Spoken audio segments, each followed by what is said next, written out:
Hello student, good morning. हम लोग पढ़ रहे थे बायोलॉजी का फर्स्ट चैप्टर है। ऐसे तो अध्याय 6 है ना, लेकिन बायोलॉजी का यह फर्स्ट चैप्टर है, जैव प्रक्रम। इसके बारे में हमने आप लोगों को पहले वीडियो में बताया भी था और क्वेश्चन भी हम लोग कर रहे थे। तो आज पेज नंबर 116 का क्वेश्चन नंबर 2 हम लोग करेंगे। और देखिए क्वेश्चन है कि ग्लूकोज के ऑक्सीकरण से भिन्न जीवों में ऊर्जा प्राप्त करने के विभिन्न पथ क्या है। पथ माने क्या होता है? रास्ता। विभिन्न माने अलग अलग, और ग्लूकोज माने इसको शक्कर कहे या चीनी कहे। तो ग्लूकोज के ऑक्सीकरण से भिन्न जीवों माने अलग अलग जीवों में अलग अलग रास्ते क्या है?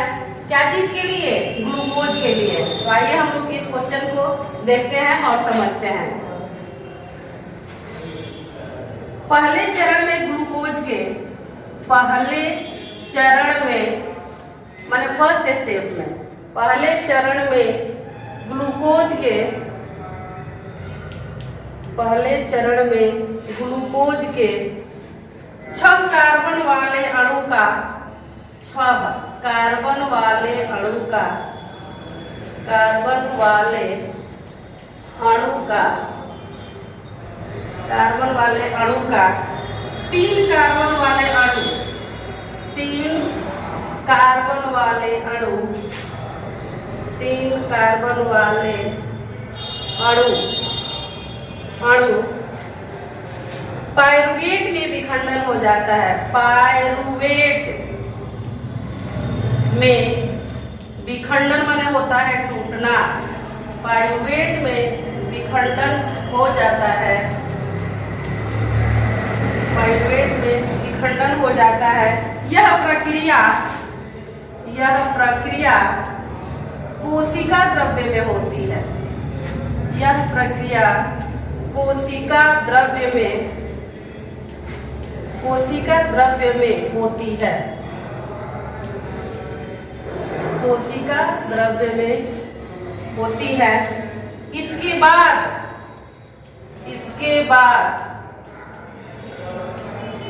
बाद पाइरुवेट एथेनॉल तथा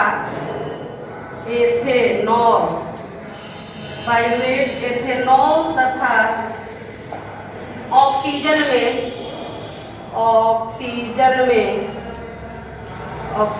में परिवर्तित हो जाता है, माने बदल जाता है।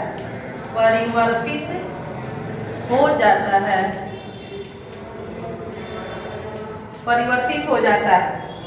इसके बाद पाइरुवेट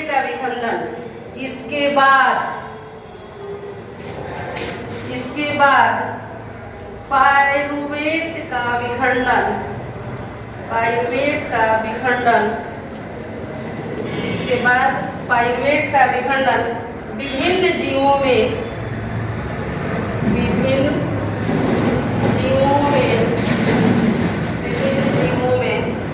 निम्नलिखित तरीकों से होता है।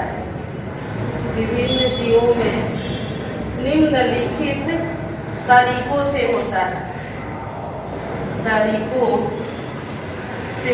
है। सबसे पहले क्या होगा कि ग्लूकोज के 6 कार्बन वाले अणु का 3 कार्बन वाले अणु पाइरुवेट में विखंडन हो जाता है। इसके बाद यह प्रक्रिया कोशिका द्रव्य में होती है और पाइरुवेट एथेनॉल तथा ऑक्सीजन में परिवर्तित हो जाता है। और पाइरुवेट का विखंडन विभिन्न जीवों में निम्नलिखित तरीकों से होता है। अब आइए देखते हैं हम इसको कि किस तरीकों से विभिन्न जीवों में क्या क्या प्रक्रियाएं होती है।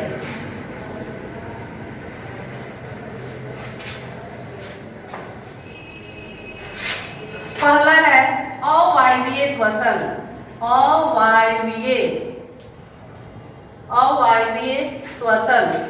अवायवीय श्वसन के बारे में हमने क्लास में आप लोगों को बताया भी था कि ऑक्सीजन की अनुपस्थिति में जो श्वसन होता है उसे क्या कहते हैं? अवायवीय श्वसन कहते हैं। और एक और होता है वायवीय श्वसन। तो जब अवायवीय श्वसन ऑक्सीजन की अनुपस्थिति में होता है तो वायवीय श्वसन कहाँ हो जाएगा? ऑक्सीजन की उपस्थिति में। हमने आप लोगों को यह लिखाया भी था और क्लास में सबसे सुना भी गया था अवायवीय श्वसन और वायवीय श्वसन के बारे में। तो यही प्रक्रिया होती है विभिन्न जीवों में ग्लूकोज के ऑक्सीकरण के लिए। अवायवीय श्वसन यह क्रिया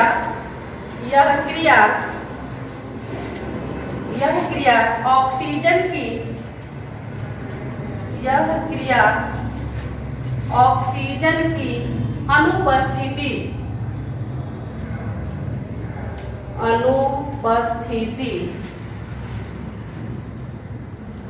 यह क्रिया ऑक्सीजन की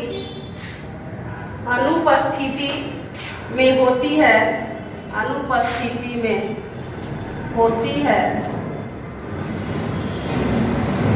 है, इसे अवायवीय श्वसन कहते हैं। इसे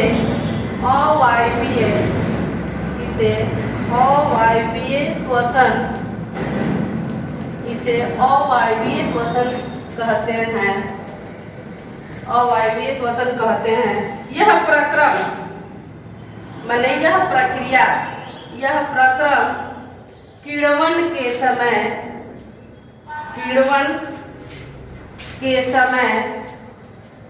किण्वन के समय ईस्ट में होता है। अब अवायवीय श्वसन तो हम लोग कर लिए, उसके बाद वायवीय श्वसन होगा। वायवीय श्वसन तो ठीक इसके विपरीत हो जाएगा। जब अवायवीय श्वसन में ऑक्सीजन की अनुपस्थिति है तो वायवीय श्वसन में क्या होगा? ऑक्सीजन की उपस्थिति होगा। यह क्रिया ऑक्सीजन की उपस्थिति में होती है। यह क्रिया ऑक्सीजन की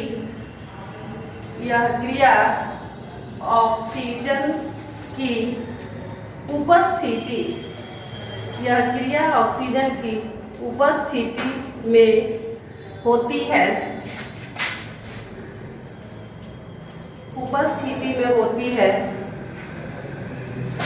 इसे वायवीय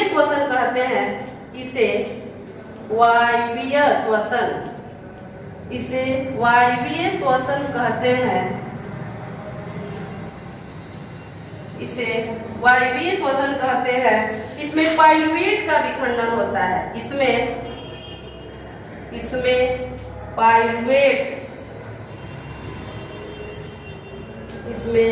पाइरुवेट का विखंडन होता है।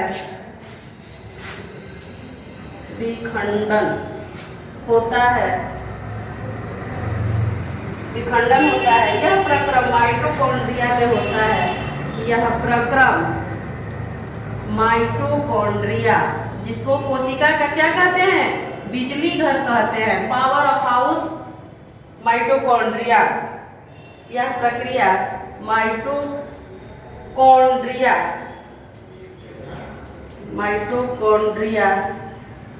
में होता है।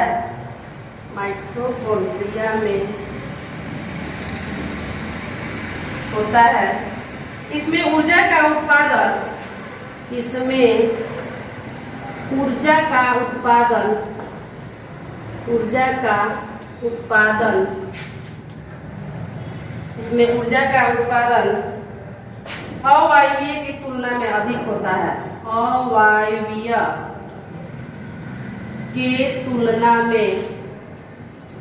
के तुलना में अधिक होता है। अवायवीय के तुलना में अधिक होता है।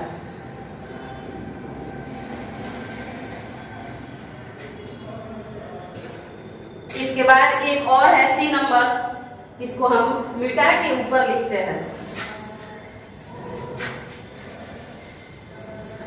सी नंबर क्या है? ऑक्सीजन की कमी। जब ऑक्सीजन की कमी होगा तब क्या होगा? एक तो था ऑक्सीजन की अनुपस्थिति में, दूसरा था ऑक्सीजन की उपस्थिति में। अब देखिए, अब ऑक्सीजन की कमी के द्वारा क्या होगा? ऑक्सीजन की कमी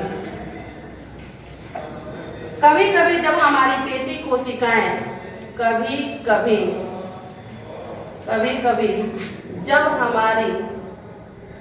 जब हमारी पेशी कोशिकाएं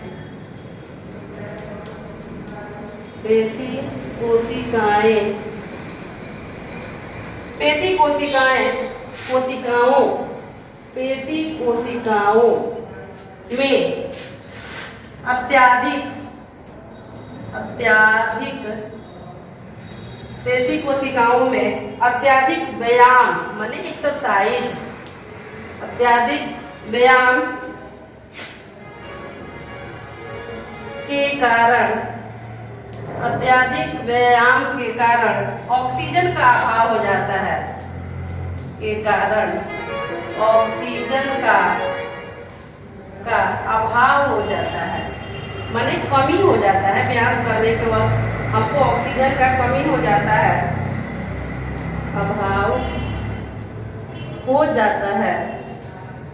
पाइरुवेट के विखंडन के लिए अभाव हो जाता है, तब पाइरुवेट के विखंडन के लिए, पाइरुवेट के विखंडन के लिए, पाइरुवेट के विखंडन के लिए दूसरा पथ माने यानी दूसरा रास्ता अपनाया जाता है, दूसरा पथ अपनाया जाता है, दूसरा पथ अपनाया जाता है। यह पाइरुवेट, यह पाइरुवेट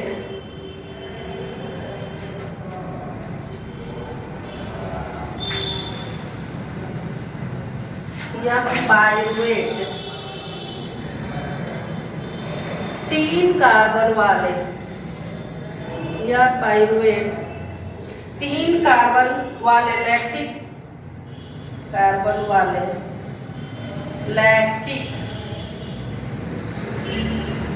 लैक्टिक अम्ल में परिवर्तित हो जाता है, लैक्टिक अम्ल में परिवर्तित हो जाता है।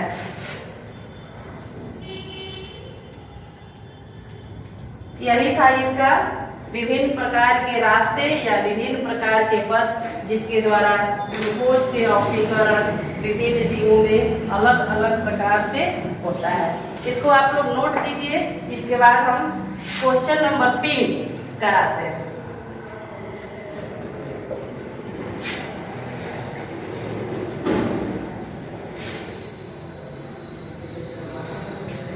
क्वेश्चन नंबर 3 है कि मनुष्यों में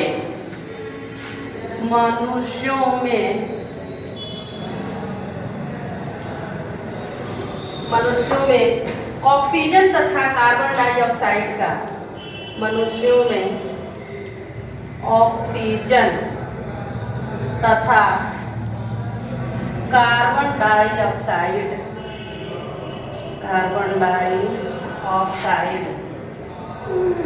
मनुष्यों में ऑक्सीजन तथा कार्बन डाइऑक्साइड का परिवहन कैसे होता है। ऑक्साइड का परिवहन कैसे होता है,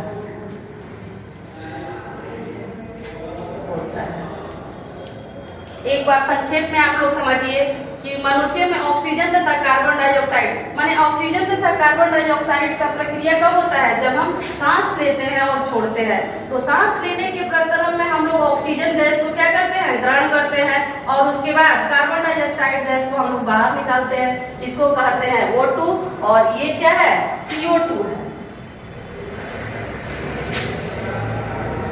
तो देखिए परिवहन कैसे होता है, माने आना और जाना, इसी को ना कहेंगे जी परिवहन। तो ऑक्सीजन कैसे ग्रहण करते हैं और कार्बन डाइऑक्साइड गैस कैसे हम लोग बाहर निकालते हैं। आइए सबसे पहले देखेंगे उत्तर में ऑक्सीजन का परिवहन, क्योंकि सांस हम लेंगे उसके बाद ही ना छोड़ेंगे। तो सबसे पहले क्या होगा, ऑक्सीजन का परिवहन माने ऑक्सीजन हम लोग कैसे ग्रहण करते हैं, ऑक्सीजन का परिवहन।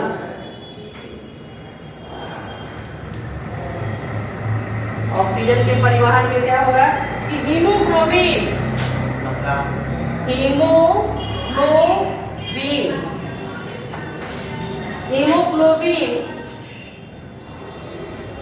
लाल रक्त कण हीमोग्लोबिन लाल रक्त कोशिकाएं, लाल रक्त कोशिकाएं, कोशिकाएं, लाल रक्त कोशिकाएं में पाया जाता है, कोशिकाओं में पाया जाता है। हीमोग्लोबिन कहाँ पाया जाता है? मनुष्य की लाल रक्त कोशिकाओं में पाया जाता है, जो फेफड़ों में पहुंची हुई वायु को, जो फेफड़ों में पहुंची हुई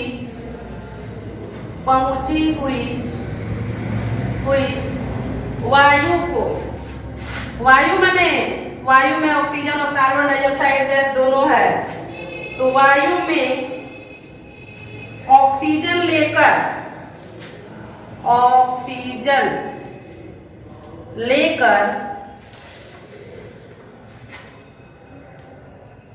उन ऊतकों तक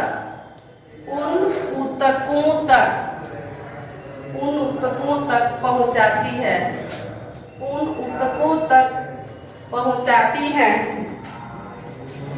जहां पर ऑक्सीजन की कमी होती है, जहां पर ऑक्सीजन की कमी होती है,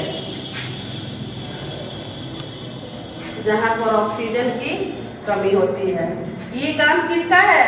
हीमोग्लोबिन में लाल रक्त कोशिका, हीमोग्लोबिन जो है लाल रक्त कोशिकाओं में पाया जाता है, और उसका काम क्या है कि फेफड़ों में पहुंची हुई वायु को फेफड़ों में पहुंची हुई वायु में ऑक्सीजन लेकर उन ऊतकों तक पहुंचाती है जहां पर ऑक्सीजन की क्या होती है?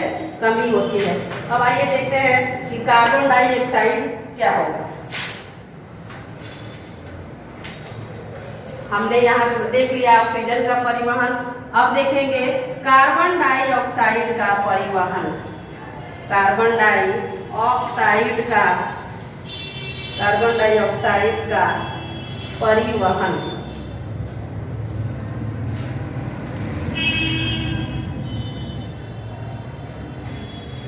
कार्बन डाइऑक्साइड जल में, कार्बन डाइऑक्साइड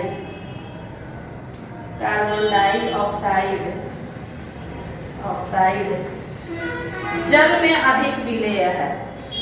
विलेय माने घुला हुआ, जल में अधिक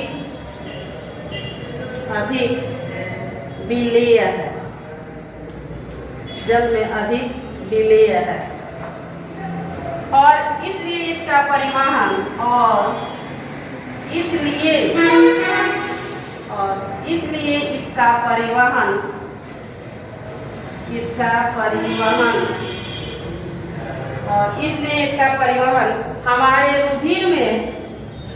हमारे रुधिर माने ब्लड, खून, हमारे रुधिर में विलेय अवस्था में होता है।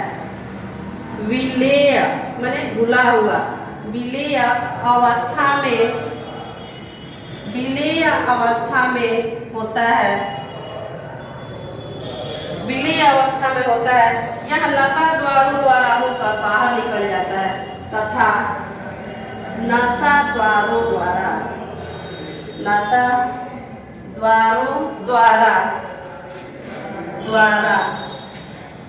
बाहर निकल जाता है, बाहर निकल जाता है। देख लीजिए आप लोग, ये क्वेश्चन नंबर 3 है। इसको आप लोग अपने कॉपी में नोट्स बनाते जाइएगा और घर पे ही रहिए, सुरक्षित रहिए और मन लगा के अपनी पढ़ाई को कीजिए जब तक विद्यालय बंद है तब तक। धन्यवाद।